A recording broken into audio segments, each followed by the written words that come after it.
Howdy, howdy, howdy. Sharky Boyo here at the Murkwater construction site. Today we have ourselves a Minutemen settlement, where we aim to make the swamp a more safe and habitable place to live. It's structured kind of like a fortress, and has a bit of a caste system going on, where the low working class lays at the bottom, while the merchants and nobles sit at the very, very top. Heading through the front gates, you can see all of the defenses put up to defend against mirelurks and all of the nasty ghouls and creepy crawlies that infest these areas. Got a few guard posts in case the guards want to push up and just take the fight to the enemy. Heading through the front gate and getting a nice view at all of the construction, we have the lower part of society. Here we have some sandbags in case someone breaks through. Someone will be sitting here ready to gun them down. Traders are in fact welcome at this settlement and encouraged to go up the top stairs, but down here we have the people who make all the food. They live in little crummy shacks and on the streets. Here's one of their bigger fire pits where they gather around and listen to the radio that they share. Through here is one of the nicer lower class houses where they actually have a good amount of food and a few supplies, which is something that many of these how do I say, what you would call them, underdwellers could only dream of.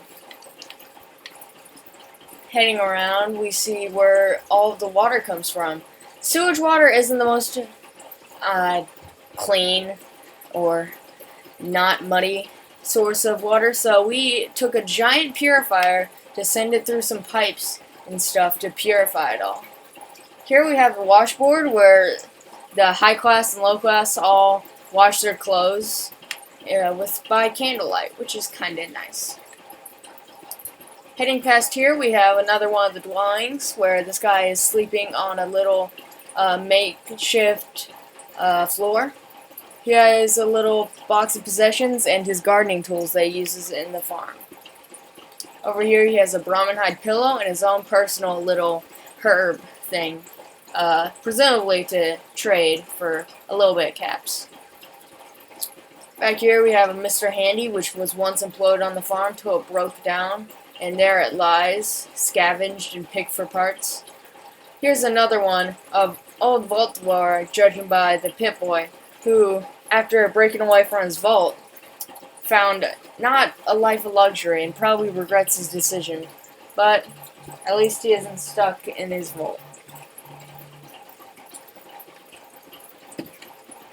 Here we have the highest ranking person down here. Is the person who's worked here the longest, has been hired by the Minutemen to watch over and make sure no one steals from the farm and everything's going alright.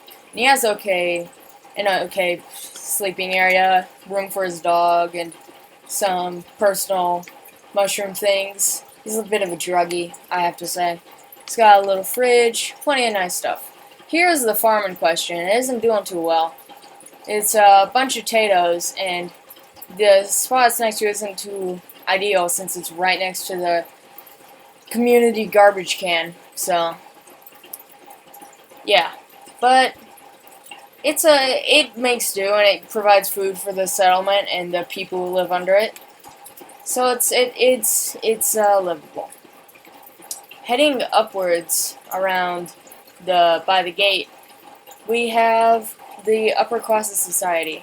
We'll take a stop to our left where we have the common area, where even the people who live under can just roam free and hang out in their little nice enclosed area with a picnic area and a little private setting where you can play cards or something, lit by fire behind some metal grates and a fire that's just out in the open. And if it gets kind of cramped in here, you can just open it up, and it adds a really nice effect to the whole place, and it allows you to just kind of let in the air and let out all the smog. But isn't that what this life's all about? Here we have a little bar where you can just drink and look out and get warmed up by this other fire put it behind a mesh grate. It's a nice area, and I really like this view. I think it looks kind of sweet with all the spikes coming out and the barbed wire and the fences. I think it's a pretty nice place. Heading around, we have the little Rent-A-Book, which is an institution by the Minutemen to encourage literacy in the community. So you just pop in a few caps and you speak to the Minutemen officer who'd be stationed right here, and he will open up the locked bookcase, or you could risk it and get your hands cut on the glass. But after a few weeks, the Minutemen officer will track you down and get the book back. Over here is actually the private Minutemen farm, growing herbs that have been used in types of performance-enhancing drugs to help the Minutemen army. So they're right next to the guard, so no one's stealing from them and making bootlegs. Over here we have one of the private residences with a very own mailbox, as the residences up here have. It's a nice place. You got a little radio, sitting area, a little carpet, and a really nice bed for post-war times. You got some old tools and stuff, because you need to have tools handy, and a gas mask in the rad storms.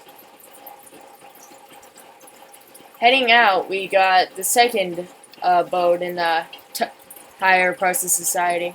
Here we got a nice public campfire that people can just sit around and drink some Nuka-Cola.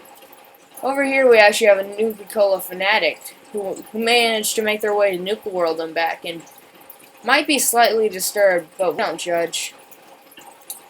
They enjoy painting and have a few Raider-esque items, but they paid the cap, so we don't question what they did back there. Heading up is the Minutemen part of the settlement. It's a Minutemen-only zone. We got, well, I'll just take you around the walkway first. This gives you a nice perimeter of the tower and the structure, the places that you can advance to take out the structural supports and collapse the entire settlement. But it's all protected. And of course, the grates you might think are an oversight, but that's why they put down metal panels, so they don't get shot at from underneath, and they can still shoot down. So it's pretty smart. Out here we have another private Minutemen farm for more Minutemen meds and stuff. Got some fungus, some bloodleaf, all kinds of good stuff. We'll head inside and check out the Minutemen bunks. It's pretty basic living, as they are soldiers, so they just each have their own footlocker, just a few supplies, some ammunition, all that good stuff. Over here you got the nice beds and a nice sign to tell you not to approach this man, as he is very dangerous. Got a nice flag covering up a hole in the wall that no one bothered to patch up, which actually reminds me, down here I forgot, there's a big cabinet here, not because we wanted to store stuff, but because someone blew a hole in our wall and we had no way of patching it up because we didn't have supplies. So someone just pushed a cabinet there and just called it a day, which is it's a good solution. Up here we have the armory and the workshop. Here they work on Minutemen armor and all kinds of good stuff. And here's where the settlement power runs from, though it isn't really used anywhere but in this tower. Got a few little tools and boxes and a little sink so you can wash off. But here's where all the munitions are kept. You got a big fat man, got some assault rifles, all that good stuff. And in case you're under attack, you just pop open this chest and grab bottle cap mines and lay them across the perimeter to stop enemies from advancing. At the table, we got where Minutemen would rush up to call in reinforcements and plan out strategical strikes if they're trying to advance through the swamp. We got more mines in case we get attacked, and some things to stop those attackers, to say. And some nice laser rifles that the soldiers who stand up at the top use to rain fire down from the sky. And worst comes to worst, we got old pipe weapons because you can't beat the classics. Yeah, but that was pretty much my settlement, so I'll just hop down and give you a perimeter tour. Tell me what you guys think. I really love to hear it. I thought the settlement was kind of cool. I like building this junky kind of style, but if you guys have any ideas for settlements, just hit me up in the comments, because I would love to try them out, and having comments sounds kind of nice. Here's actually a recent attacker. We got attacked by this queen mirelurk, but the defenses and the spikes and the barbed wire were too much for her. Here's some old equipment we used to actually erect the structure. It's some old construction site equipment that we got working again. Yeah, but like that's basically it. I will see you guys next time now.